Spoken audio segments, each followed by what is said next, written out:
What's up, it's Cinema Shogun here, and the Uvalde school shooter's parents are now speaking out. And I'm going to go ahead and warn all of you all.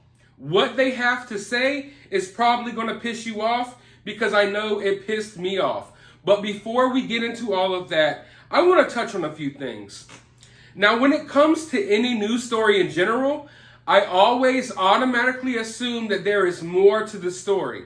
When it comes to any news story in general, I always assume that the mainstream media is lying to us and that they have their own agenda behind why they are covering whatever story they're covering in whatever way that they are covering it. So that's just what I automatically assume. Now, when it comes to situations like this one, I'm aware that there are a lot of theories out there of what could be really going on in the background behind all of this. But I don't always touch on that in my videos because A, I try to keep my reporting as factual as possible. And while I'm not saying that all of these theories are wrong, I'm just saying they aren't 100% proving fact. That's why I don't always report these theories in my videos. B, I try to be as respectful and as sensitive to these topics as possible while also trying to get the truth across. So I don't want to be too insensitive, so I try to steer away from certain things on certain occasions. And C, because there is a time and place for everything. Right after 19 little kids just lost their lives, it's not always the best time to go ahead and start talking about theories surrounding the situation. Sometimes you need to be sensitive to the situation for just a little bit before you dive into all of that. But with all that being said, I'm going to sit here and I'm going to acknowledge some of the red flags that I spotted during this entire situation. For one, the mainstream media wants us to believe that this kid was bullied in school because he was poor and he eventually dropped out, right? There's only one problem with that story. This kid somehow afforded to legally purchase up to like $10,000 worth of equipment. Multiple guns, over 1,000 rounds of ammo. We got Kevlar vests. You got attachments for these guns.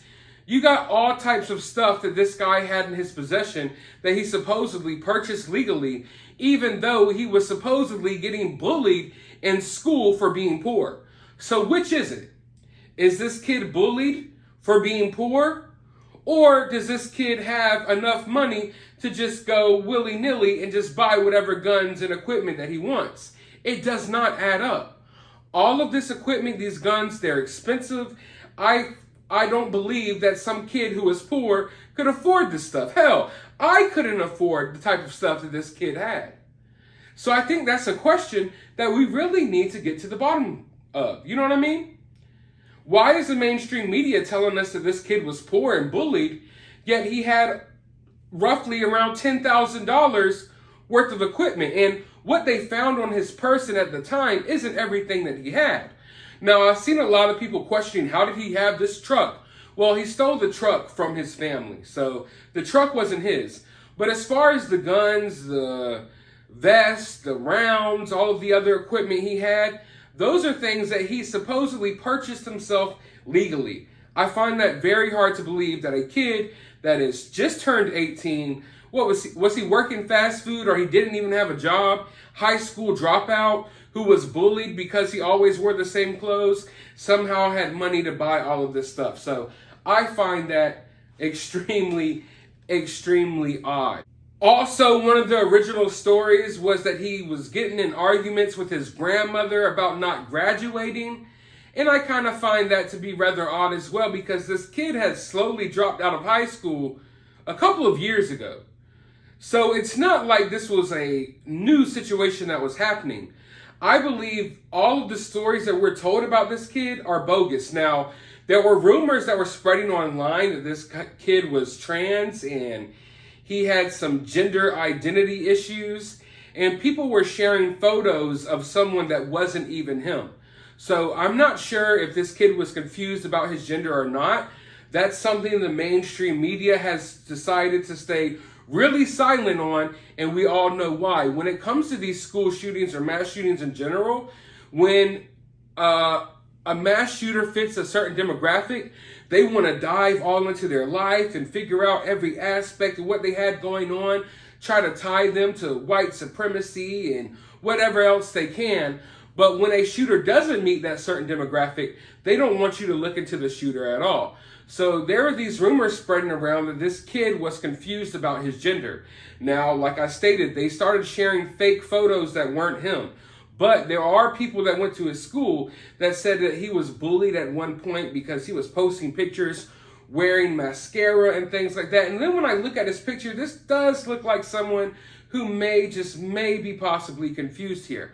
But when it comes to the bullying aspect, there are now students coming forward saying that this kid was not bullied at all. In fact, he tried to be a bully, but it didn't work. He was one of those kids that wanted to be a bully, wanted to be mean to people, but he wasn't physically intimidating, so it just didn't work out for him.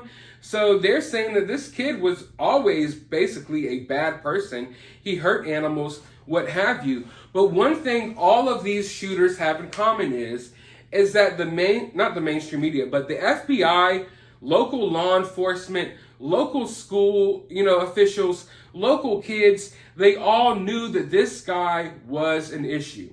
Okay? Oftentimes, when it comes to these mass shooters, they have already been on FBI watch lists. They have already been watched by local law enforcement. Yet somehow, some way, they still get away with planning out these attacks on the internet and carrying out these attacks. Why is that? It's almost as if this is allowed to happen.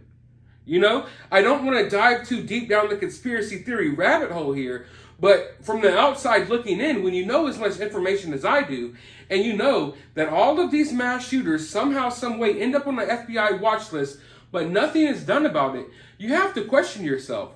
Is this almost allowed to happen? And then when you think about the fact that the police were told to stand outside for like an hour and a half before going inside to save anyone, you really start questioning, like, what is really going on here? Is there an agenda behind this? And then it seems like during election seasons that these shootings always ramp up as well.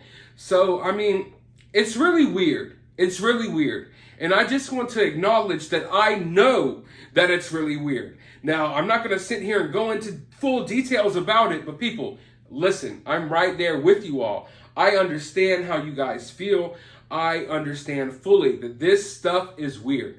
It does not add up. It never adds up. But what do you expect when you have to get your news from the mainstream media? But like I said, it's extremely odd. Why are these people always getting watched? Why are there always these red flags that get ignored? You know what I mean?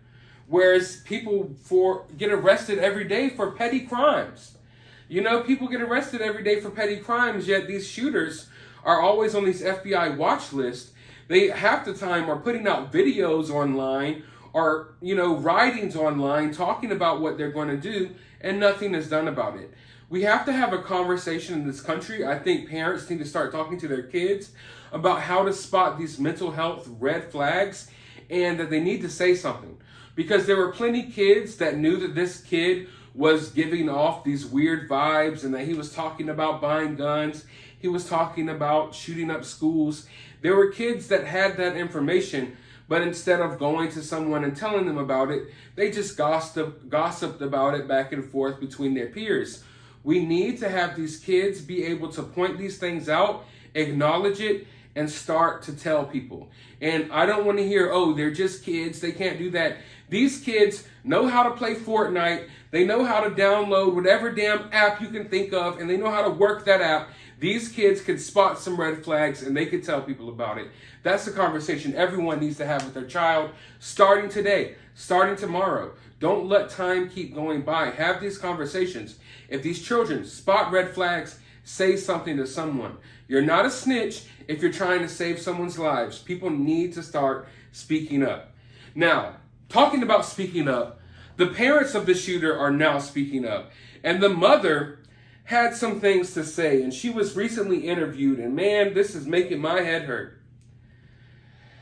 She was interviewed and she says, I have no words. I have no words to say. I don't know what he was thinking. He had his reasons for doing what he did. Pause right there. This is where she messed up. This lady just said that her son had his reasons for doing what he did. Why would you allow those words to come out of your mouth? You know, I'm almost not surprised that she raised a son that was capable of doing something like this, because she's sitting here saying, oh, I'm sure he had his reasons for doing what he did. Well, what effing reason would that be? There's no reason that you could possibly come up with as to why someone would go shoot 19 little kids. The audacity of this woman to speak this out of her mouth. But you want to know why she felt comfortable saying this? It's because this is where we are at as a society. Unfortunately, people, this is how a lot of people think.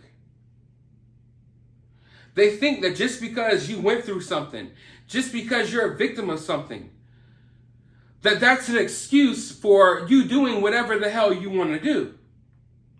And that's why in this country, we need to move away from glorifying victimhood. We have to. It's become totally dangerous and outrageous. Don't get me wrong. We need to have an environment where victims of whatever they're victims of feel comfortable coming forward and saying what happened to them. They feel comfortable coming forward and getting the proper help that they need. They need to feel comfortable coming forward and telling the world, you know, the truth about what's going on with them. I agree with that. But we have to stop glorifying that. We have to stop championing these people like they're heroes just because something bad happened to them. And that may sound insensitive and mean, but I'm prepared for that. I'm prepared for people to take this the wrong way. Because you know what? Life isn't easy. Life isn't dandelions and flowers. Life isn't a field of tulips that you run around and smell. Life is hard. Life is harsh. Reality is crazy. Okay? You can't sit around here and coddle everyone like they're newborn infants. We have to stop glorifying victims. Nowadays, you come out as a victim, you get 100,000 followers on Instagram. You get to go on this talk show and that talk show, and, you know, the whole world just crowds around you and puts you on their shoulders, and they give you gold medals. And what does that do? It inspires other people to want to be victims. You know, back in the day, when I was little, you used to want to be successful.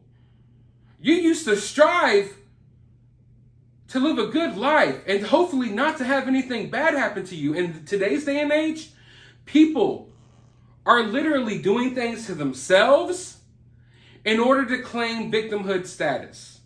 We just watched it with this Johnny Depp trial.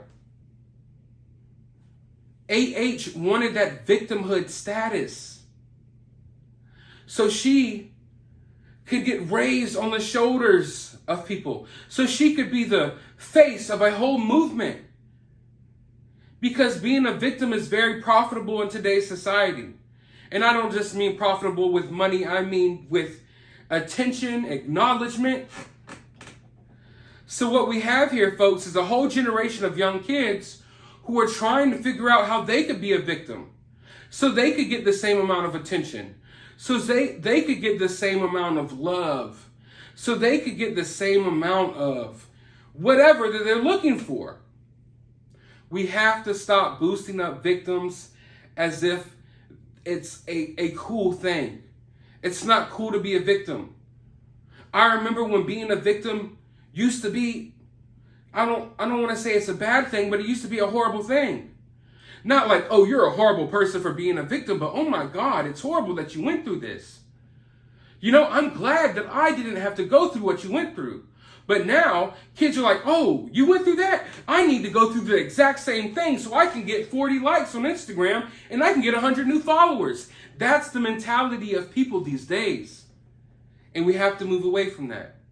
That's the very reason why this woman felt comfortable saying, oh, he had his reasons. He had his reasons to shoot up those 19 kids. And that's what they want. They want you to sympathize with things like that. And then it happens again and again and again. Like I said, there's a mental health crisis in this country. And a lot of it has to do with this boosting of victimhood as if it's the most wonderful thing you could possibly do in your life is be a victim. We have to stop it. We have to. We got children running around identifying as things that they don't even identify as, that they don't even understand, simply because they want to be part of an oppressed group. Make no mistake about it. That's why you're seeing all of these different identities pop up and all of these different subcultures and, I don't even know what to call it, subgenres of human beings. It's because everyone wants to be a victim. Everyone wants to be part of an oppressed group. And in today's day and world, a lot of people in this country, they got it good. They're not victims. They're not oppressed in the slightest bit. But they want to be. Because that's how you get attention. That's how you get acknowledgement. You're not worth as much as a human being anymore if you're not a victim of something. So these kids are growing up, they're hyper-focusing on whatever small little bad things happen to them.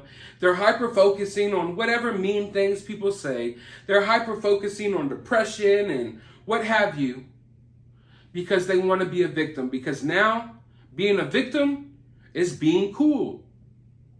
It used to be you want to be a jock, you wanted to excel at sports, you want to excel at this, you want to do this, because that was cool. Now, no. What's being cool is being a victim. But you know what? I don't want to keep going off on that rant because I got a lot of things to say about that. But that's the mentality this woman has. For her to spew the words out of her mouth that he had his reasons, that is the victimhood mentality taking over. Now let me go ahead and restart what she had to say. I have no words. I have no words to say. I don't know what he was thinking. He had his reasons for doing what he did. Please don't judge him. I only want the innocent children who died to forgive me.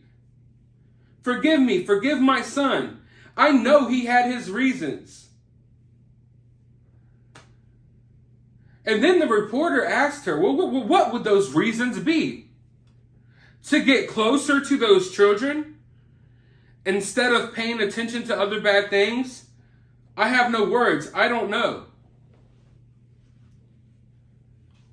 And that's what the mother of the school shooter had to say. The mother of someone who just killed 19 little kids and took their children away from their parents says that, oh, her son had his reasons and he must have been going through some things, so he wanted to get closer to the kids. How does that even make sense?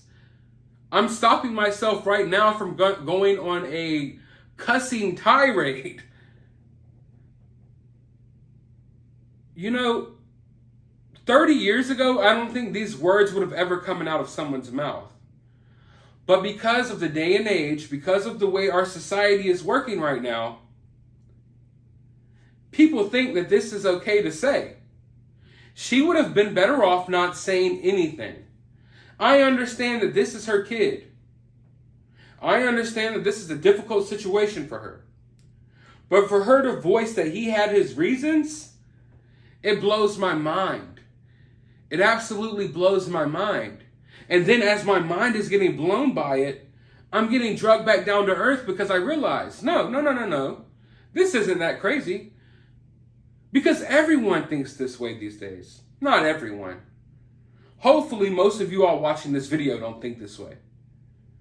But the vast majority of people in this world are starting to think this way. So in this situation, when there's 19 real victims who just lost their lives, more than that, they want to paint this guy out to be the victim. This guy who just went and did unspeakable things. We have to move away from glorifying victims, or things like this will continue to happen. Now, his father also spoke out. And here's what he had to say. I just want people to know, I'm sorry, man, for what my son did. I never expected my son to do something like that. He should have just killed me, instead of doing something like that to someone.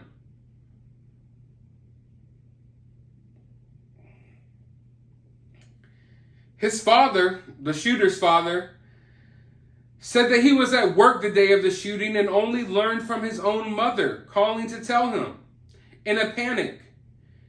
He then said he called the local jail looking for his son, but he wasn't there. And at that point, realization sunk in. And he said, and I quote, "They killed my baby, man. They killed my baby. I'm never going to see my son again. Just like they're not going to see their kids. And that hurts me." Now, I can somewhat sympathize with what the father is saying. Because, like I said, it's a complicated, difficult situation here. And at the end of the day, he lost his child as well. And I don't think in this type of situation, just because your child did something horrific, that you wouldn't mourn over the loss of their life. In fact, I think this is probably even more devastating because your child just did something so crazy and your child is also gone and you're just dealing with all of this in like a whirlwind all happening at once. And I know a lot of people always blame the parents in these situations. Now, I'm not saying that these parents aren't somewhat to blame here. That's not the point I'm trying to make. The point I'm trying to make is I don't always think it's the parents' fault. I'm not talking about this situation in particular. But as far as when young people do things like this, I don't always think it's the parents' fault. Sometimes I think there's just evil, bad people. Sometimes I think good people could raise an evil child. I think sometimes evil people are just born into this world. And sometimes it doesn't matter, the outside factors. It doesn't matter how good of a parents you had or, and things like that. But when it comes to this kid that was involved in the Uvalde situation, I do think that he had some toxic situations going on at home. He reportedly, had problems with his mother, used to blow up on his mother all the time, and he was no longer living with his mother. He wasn't living with his father. He was living with some cousins and his grandmother. So his parents weren't in his life like they should have been. And kids need guidance. But even without guidance, it doesn't mean that you're going to turn into a horrible human being that goes and kills little kids. You know what I'm saying? I know plenty of people who grew up, that weren't in the best of situations. I didn't grow up in a two-parent household myself. I grew up with a single mother. She passed away when I was 15, about to turn 16. And then I was living with my grandparents. My grandparents almost basically raised me my whole life. So I understand that sometimes people's living situations aren't always ideal, but that's never an excuse for doing something like this, in my opinion.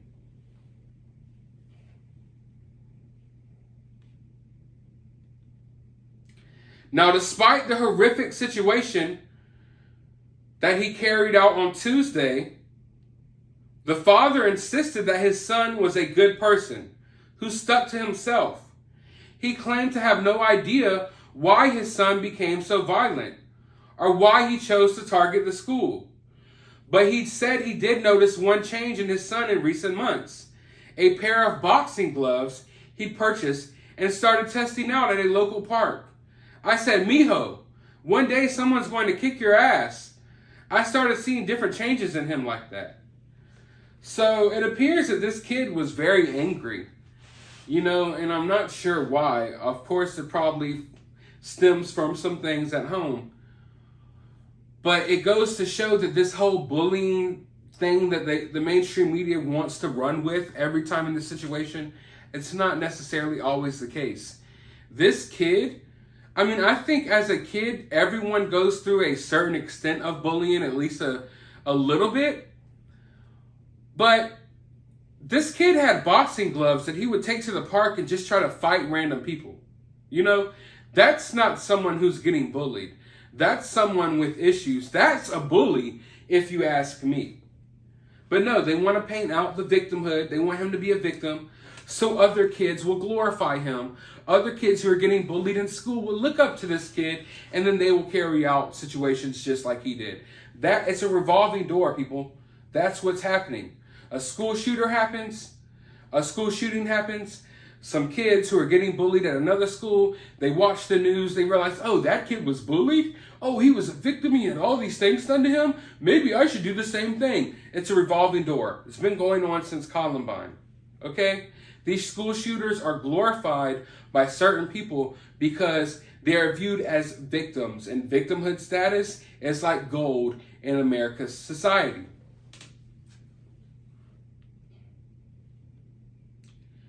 Now, the father also said that his relationship with the son was kind of strained due to the ongoing health crisis, the beer bug. And you know what?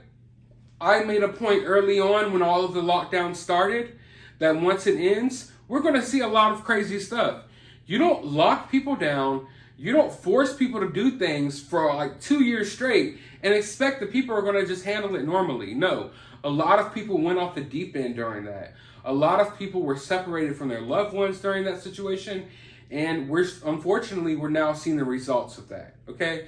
We're now seeing the results of what happens to a society when you lock it down for years on end, you close down businesses, you don't let people go to school, you don't let people go to church, you don't let people live their lives, you make people constantly live in fear, and then when you want things to gain a sense of normalcy, people start going crazy. That's what was always going to happen. They knew it was going to happen. It's almost as if all of this was engineered purposely for the sole purpose of just causing total chaos within our society. My mom tells me that he probably would have shot me too because he always said I didn't love him. When you're a parent and your kid thinks that he doesn't love you, maybe you should go out of your way to show them that you love them. Maybe if this kid felt loved, he wouldn't have done what he did.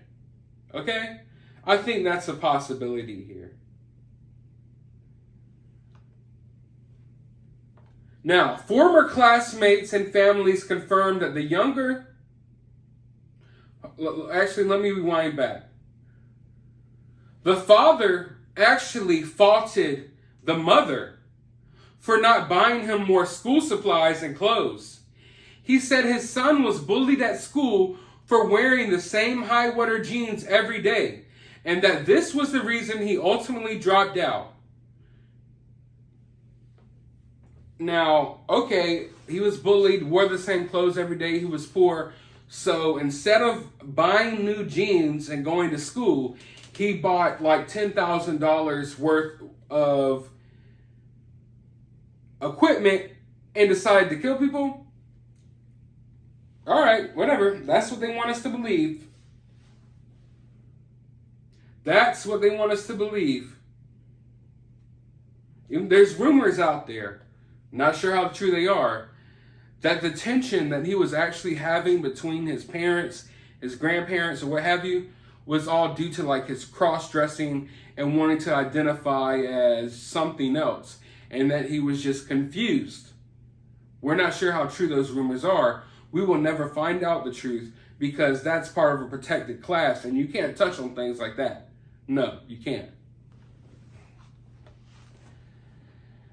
Former classmates and families confirmed that the shooter had been bullied in middle school for a speech impediment. But some former co-workers and others who knew him said Ramos had an aggressive streak, and his internet history pointed to someone all too happy to descend into twisted boasting about guns and mass bloodshed. Now, this kid had a history of harassing women. He always made really hateful remarks towards women. Like, he hated women. One of the reasons he got away from his mother, one of the reasons he shot his own grandmother in the face. A lot of these people who are confused about their gender and identity, they wind up hating women because they want to be women. And then they start playing women's sports and breaking their records. Let's not go down that path. But he had this disdain for women for some reason, not sure why, but he would make vulgar comments to them. He would often go online playing video games and just openly talk about school shootings and things of that nature. So there were a lot of red flags out there. Tons of red flags out there. But the father ended all of this by saying that I don't want them calling him a monster. They don't know nothing, man. They don't know anything he was going through. Right there, once again, victimhood status. Victimhood status. I don't want them calling him a monster because they don't know nothing, man. They don't know anything he was going through. As if anything he was going through would be an excuse to do what he did. But today's day and world, those lines are blurred. Because if you're a victim, you can get away with almost anything. If you're a victim, people will make literal excuses for you killing 19 children. That's how far this has gone, people. That's why I say we got to stop glorifying victims. If you're a victim of something horrible happened to you, tell your story, get the truth out there, get the help you need, have some people who love you surrounding you. That's okay. But you don't need to have a parade thrown for you when something bad happens to you, because then you get these mentally ill people who want to cling to that as well. We live in a wicked, wicked world. And that should be obvious to everyone when we have 18-year-olds walking into elementary schools and shooting children. We live in a wicked world. Something has to be done. Something. In my first video on this topic, I acknowledged the mental health crisis in this country. And in this video, I'm acknowledging the victimhood crisis in this country. These are two big factors that played into why this happened. You could blame guns, you could blame this, you can blame that. The reality is it's a people problem. A people problem. And until we tackle the people problem, things like this will continue to happen. But all in all, I honestly don't understand why these parents felt the need to speak out and say this stupid stuff, because it's going to put a bad taste in everyone's mouth, and it damn sure pissed me off. At the very least, I will say that the father didn't piss me off as much as what the mother had to say, because what he had to say was a little bit more understanding, and honestly, he looks like he's really battling with it. But he wasn't in his son's life the way he should have been either. And he's saying it's because of the beer bug and all of this, what have you. I don't know. Obviously, this kid was growing up in a toxic situation. But it's never an excuse to do what he did. I want to know your thoughts, though, down in the comments below. While you're down there, hit that thumbs up button, hit that subscribe button, ring that notification bell. And I'll talk to you on the next video.